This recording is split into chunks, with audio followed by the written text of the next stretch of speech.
I was in Jacob Elordi's house. Und da ist wirklich so der Punkt, wo ich ja nicht mehr weiter erzählen kann. Hey GQ, ich bin Moritz Hau und das sind meine 10 Essentials.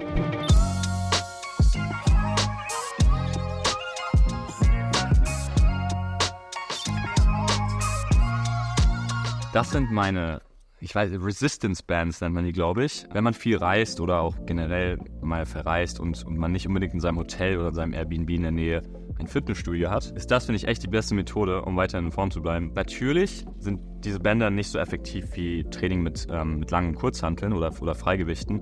Aber ich glaube auf jeden Fall, dass die dafür sorgen, dass ihr irgendwie eure Muskelmasse erhalten könnt über die Zeit, wo ihr dann im Urlaub seid oder so. Und man kann damit echt viele coole Übungen machen. Zum Beispiel kann man Seitheben damit machen, für die Schulter. Oder man kann auch Bizeps-Curls damit machen. Gamechanger in dem Sinne, dass man es überall mit hinnehmen kann. Ich weiß, viele Leute trainieren lieber mit Musik. Und ich glaube, Musik ist auch so ein bisschen so ein Hack, weil Musik hilft mir immer in so verschiedene Moods reinzukommen. Wenn ich zum Beispiel trainieren gehe, höre ich fast nur Taylor Swift, weil ich glaube, es ist wirklich am effektivsten für jedes Workout. Wenn man sie anmacht, dann geht es auf jeden Fall ab und ich habe dann immer so einen 15-20% Increase in den Gewichten, die ich benutzen kann. Gerade wenn Cruel Summer läuft, dann läuft's.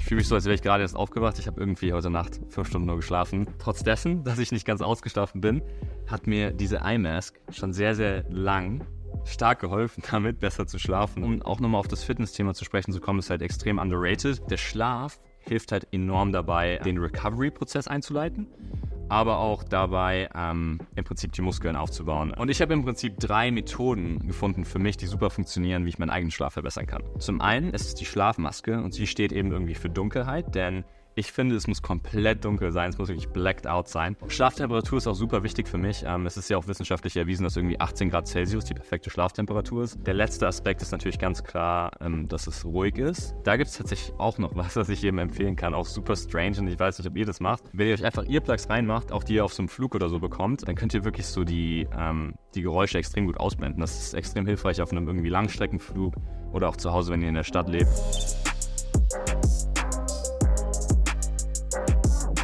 Fragrances und Düfte generell sind in den letzten Jahren, was die Popularität und Relevanz angeht, gerade für jüngere Leute extrem nach oben geschossen. Und ich muss sagen, als ich noch auf dem Gymnasium war, habe ich irgendwie nie Parfums benutzt oder so, weil ich dachte, das ist so ein bisschen komisch und warum machen Leute das und es riecht immer so stark. Ich glaube, das lag daran, dass die Parfums halt echt nicht so gut waren, die Leute damals benutzt haben und eigentlich jeder nur in Aftershave gebadet hat. Aber ich glaube, gerade heutzutage finde ich Düfte einfach eine sehr, sehr coole Art und Weise, wie man sich als Person ausdrücken kann. Ich habe jetzt heute Prada Luna Rossa Ocean Le Parfum mitgebracht, da das zweite Duft ist, den ich trage. Ich finde, Prada hat echt ein paar ganz coole Düfte. Bisschen spicy, aber auch relativ sweet. Hat dein Vater so ein Signature? So manchmal hat man ja so Erinnerungen, wo man sich so denkt, okay, eigentlich war ich viel zu klein, aber gerade so Düfte und generell Dinge, die man gerochen hat, bleiben einem dann noch stark in Erinnerung.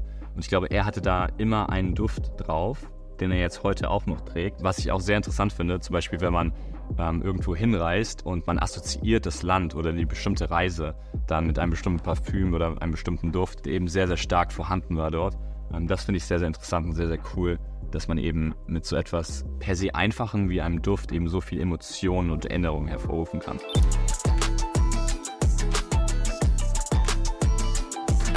Als ich damals in Asien gemodelt habe, habe ich irgendwann so den extremen Drang verspürt, irgendwie mein Wissen zu erweitern und etwas für mein Gehirn zu tun. Modeln ist zwar cool, aber es ist eben sehr, sehr so repetitiv. Man macht jeden Tag das Gleiche. Und es ist eben ein sehr fauler Lifestyle auch. Also man geht irgendwie zum Strand, man trifft seine Freunde. Da hat mir dieser Aspekt gefehlt irgendwie, dass ich mich weiterbilde. Und bin dann wirklich eines Tages auf die wahnsinnige Idee gekommen, mir einfach so Online-Kurse rauszusuchen. Also die Kurse, die ich mir damals wirklich angeschaut habe, es waren 3 verschiedene. Ich war, glaube ich, 3 Monate in Singapur. Ich habe jeden Monat einen anderen gemacht. Die Philosophie von Yale University, dann zum anderen die Biologie des menschlichen Verhaltens von Stanford und Philosophie des Todes. Klingt ziemlich strong, aber so heißt der Kurs. Ich habe Psychologie studiert und das ist irgendwie so ein bisschen wie so eine Pyramide. Irgendwie alles führt so zueinander zusammen und das sind die 3 Grundlagen. Also ich glaube, zusammenfassend gesagt kann ich sagen, dass das Lernen an sich und die Weiterbildung, auch die über den Job hinausgeht oder über das Studium, über die Schule hinausgeht, etwas, auf das ich nie verzichten will in meinem Leben. Hast du gerade auch so ein aktuelles Thema? Ja, jetzt gerade ist es AI. Ich finde es extrem spannend, aber auch irgendwie ein bisschen scary zu sehen, wie schnell sich alles entwickelt. Ich glaube, das ist so ein Thema, was sich auf jeden Fall durch meine Generation, durch unsere Generation extrem ziehen wird. Dementsprechend will ich mich so viel damit beschäftigen wie möglich und nicht nur, sage ich mal, die negativen oder positiven Aspekte sehen, sondern auch zu sehen, okay, wie wird alles irgendwie in eins integriert und in unserer Welt sich letztendlich abspielen. Danke. Magst du meine Handschrift? Ja. Es ist clean, es ist eigentlich... Ich hab's mir abgeguckt damals von den Besten aus der Schule, wie die geschrieben haben.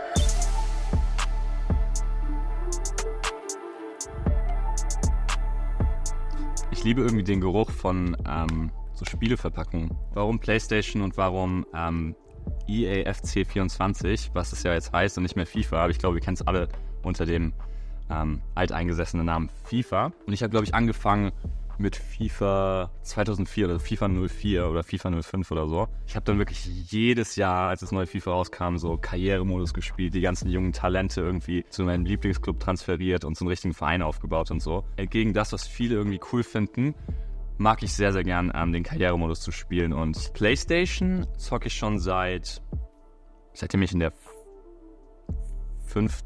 bin oder so, 5., 6. Klasse. Keine Ahnung, als wir so um 5 Uhr nach Hause gekommen sind, haben wir dann immer zusammen entweder FIFA online gespielt oder GTA oder so. Und es ist einfach cool. Ich liebe es einfach, so eine andere Welt abzutauchen, so ganz, ganz immersive in irgendein Spiel reinzugehen, sich damit auseinanderzusetzen. Aber es ist natürlich auch gewissermaßen so ein bisschen so ein Guilty Pleasure, weil man kann da schon echt 5, 6, 7 Stunden teilweise irgendwie abtauchen in die andere Welt. Da hat meine Mama schon recht gehabt, als sie mir das damals immer gesagt hat. Ja. Wer ist dein Lieblingsspieler? Mein Lieblingsspieler ist Lionel Messi. Ich bin ein riesen Barca-Fan, schon seitdem ich irgendwie 3, 4 Jahre alt war. Ich war schon ein paar Mal im Stadion und das Camp Nou ist für mich irgendwie so der ikonischste Fußballtempel auf der Welt und es ist einfach eine unglaubliche Atmosphäre. Es wird gerade umgebaut, das Stadion. Aber ja, als Messi damals bei Barca war mit Xavi und Iniesta, das war einfach...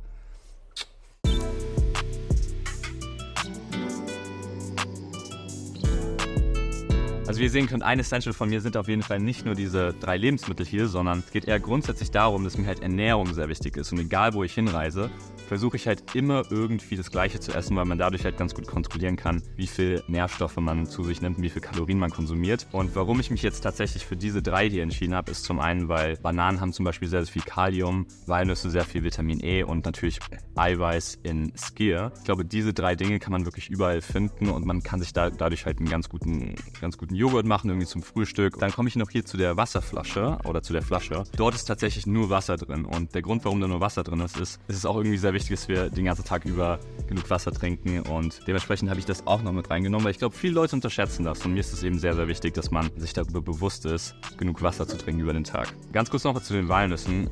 Die sehen ja so ein bisschen aus wie so ein Gehirn irgendwie. Tatsächlich ist das Vitamin E, was da drin ist, auch ein Antioxidant. Nicht nur gut fürs Gehirn, sondern auch eben gut gegen Stress. Warum nimmst du keine Supplements? Wenn man wirklich darauf achtet, wenn man sich einen guten Ernährungsplan zusammenstellt, kann man so gut wie alle Mikro- und Makronährstoffe aus natürlicher Ernährung bekommen. Für eine Person, die ins Fitnessstudio geht, so wie ich, sehr, sehr sportlich ist, aber eben nicht jetzt irgendwie anstrebt, einen Bodybuilding-Wettkampf zu machen, glaube ich, ist es absolut möglich, das aus der natürlichen Ernährung zu bekommen.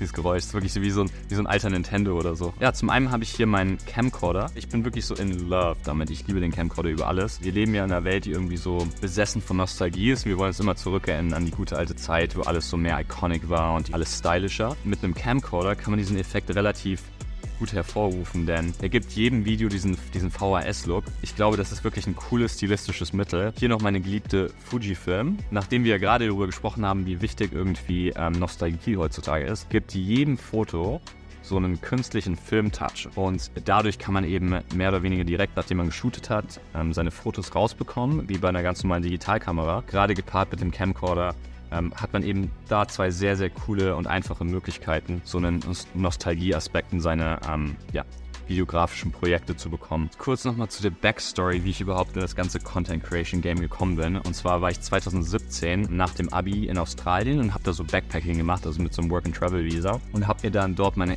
allererste Kamera gekauft und habe dann damals auch mit Social Media angefangen. Dort habe ich dann so ein bisschen die Liebe zur Fotografie entwickelt. Was eben sehr wichtig für mich ist, dass man seine eigene Note entwickelt, sodass nicht jeder versucht, alles zu kopieren, sondern dass man wirklich versucht, neue Trends zu setzen. Gerade dadurch kann man eben seine eigene Brand entwickeln und Leute wissen, okay, wenn ich Moritz Videos schaue oder wenn ich die Videos von jemand anderem schaue, dann weiß ich genau, womit kann ich das assoziieren und wie kann ich das nicht nur versuchen nachzubauen, sondern auch inspiriert werden, um seine eigene Richtung zu kreieren.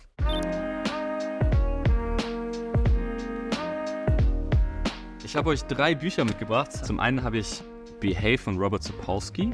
Das Buch erklärt eigentlich im Prinzip nur, wie genetische Veränderungen bzw. Gene an sich und die Umgebung, in der man aufwächst, dazu führen, dass wir uns eben so verhalten und so entwickeln, wie wir uns entwickeln und verhalten. Und es werden einfach verschiedene komplexe Konzepte erklärt, wie zum Beispiel Neurobiologie und verschiedene historische Aspekte auch erklärt. Und dann habe ich noch Thinking Fast and Slow von Daniel Kahneman, der ist Nobelpreisträger für Economics. Der hat eben dieses Buch geschrieben, wo es darum geht, wie man erklären kann, warum wir bestimmte Entscheidungen treffen, die irgendwie im Nachhinein gar keinen Sinn mehr ergeben. Und er erklärt eben, dass wir 2 Gehirnhälften haben. Eine Gehirnhälfte, die sich um die schnelle Entscheidung kümmert und eine, die, sage ich mal, etwas tiefgründigen, rationalen Entscheidungen. Und zum Beispiel, wenn wir Auto fahren, ist es ein Prinzip, was von unserem Gehirn automatisiert ist. So, wir müssen uns nur reinsetzen, wir haben es einmal gelernt und wir können es einfach ausführen, ohne darüber nachzudenken. Wenn es allerdings um unsere Finanzen oder so geht, sollten wir diese Gehirnhälfte nicht unbedingt benutzen, sondern die andere Gehirnhälfte, die eben sehr langsamer ist und sich darum kümmert, rationale Entscheidungen zu treffen, die langfristig Sinn ergeben. Und dann habe ich noch It Ends With Us dabei von Colleen Hoover, was im Prinzip eine Romance-Novel ist, was gar nicht mein Favorite Genre ist, aber das Buch hat irgendwie eine persönliche Bedeutung für mich, denn vor ungefähr 2 Jahren habe ich plötzlich angefangen, diese Kommentare zu lesen auf meinem Instagram. Ich fühle mich sehr geehrt, dass eben viele Leute mich mit dem Hauptcharakter assoziieren, dass ein sehr, sehr cooler Charakter ist. Wenn man irgendwie auf Pinterest geht und Atlas Corrigan eingibt, dann sind irgendwie nur Bilder von mir. Und ich finde es halt crazy, wie irgendwie so eine Person wie ich, die im Prinzip Bilder auf Social Media postet, dann so eine Fanfiction bekommt von so einem Charakter aus dem Buch. Und es sind super Bücher und ich kann es wirklich jedem empfehlen, der, sag ich mal, ein bisschen Vorteil hat gegenüber Romance Novels. Aber es ist wirklich tiefer, als man denkt und auch gewissermaßen sehr emotional und traurig.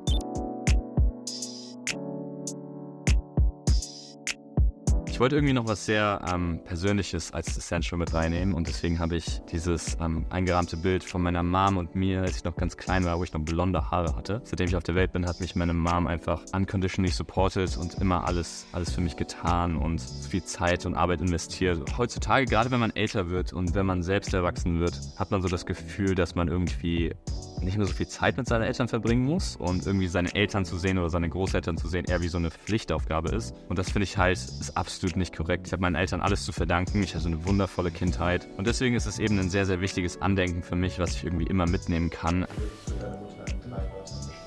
Einfühlsam, empathisch und hilfsbereit. Hier ist sehr, sehr wichtig, dass Dinge gerecht sind und dass es jedem gut geht. Also die perfekte Mom im Prinzip. Ich weiß, jeder sagt das über seine Mom oder viele Leute, aber es ist irgendwie was extrem Individuelles und Persönliches. Shoutout an meine Mama und danke, dass du in meinem Leben bist. Mein Lieblingsopener hier ist wirklich I was in Jacob Elordi's house. Und da ist wirklich so der Punkt, wo ich ja nicht mehr weiter erzählen kann. Das ist, by the way, hier mein Dream Journal, wo ich jeden Morgen versuche, meine Träume zu notieren. Und es ist wie so ein Muskel, den man trainieren kann. Je häufiger man das macht, desto besser erinnert man sich an seine Träume und desto lebendiger kommen einem auch die Träume vor. Und ich glaube, gerade was man irgendwie abends vor dem Einschlafen und so macht, spielt sich dann extrem in den Träumen wieder. Zum Beispiel, ich habe viel so Spider-Man auf PlayStation 5 gespielt und gefühlt in der Zeit, wo ich das gespielt habe, lese ich hier auch sehr, sehr oft irgendwie, dass ich irgendwas mit Spider-Man geträumt habe. Ich finde, Träume sind unglaublich interessant und ich kann es wirklich jedem empfehlen, so ein Traumjournal zu führen, weil erstens lernt man sehr viel über sich selbst und darüber hinaus lernt man auch Dinge aufzuschreiben, wo man sich wirklich denkt, oh mein Gott, dafür sollte ich mich richtig schämen. Aber irgendwie kann man sich auch nicht schämen, weil es kommt ja aus deinem eigenen Kopf. So. Träumst du auf Englisch oder auf Deutsch? Ich träume jetzt wieder mehr auf Deutsch, weil ich jetzt wieder mehr Zeit in Deutschland verbringe. Aber früher, als ich damals in Asien und Amerika und so war, habe ich sehr, sehr viel auf Englisch geträumt. Und ich finde es super interessant, dass man so verschiedene Persönlichkeiten auf verschiedenen Sprachen halt irgendwie. Wenn ich auf Französisch mich unterhalte, bin ich so super schüchtern, weil mein Französisch nicht so weit entwickelt ist. Aber auf Englisch bin ich so sehr confident und auf Deutsch, lustigerweise, bin ich irgendwie so ein bisschen goofy, weil ich mich an die Zeit erinnere, als ich noch in der Schule war, wo ich einfach so ein bisschen lanky, goofy war. Und so ein bisschen der Klassenclown. Ja, und ich finde, so formen irgendwie Erinnerungen durch Sprache gewisse Persönlichkeitseigenschaften. Und in den Träumen, ja, manifestiert sich das auf jeden Fall. Also GQ, vielen Dank nochmal für heute. Es hat super viel Spaß gemacht. Es war super cool mit euch. Danke auch nochmal an das Team. Und falls ihr Bock habt, noch andere GQ-Videos zu schauen, dann auf jeden Fall mal hier oben klicken.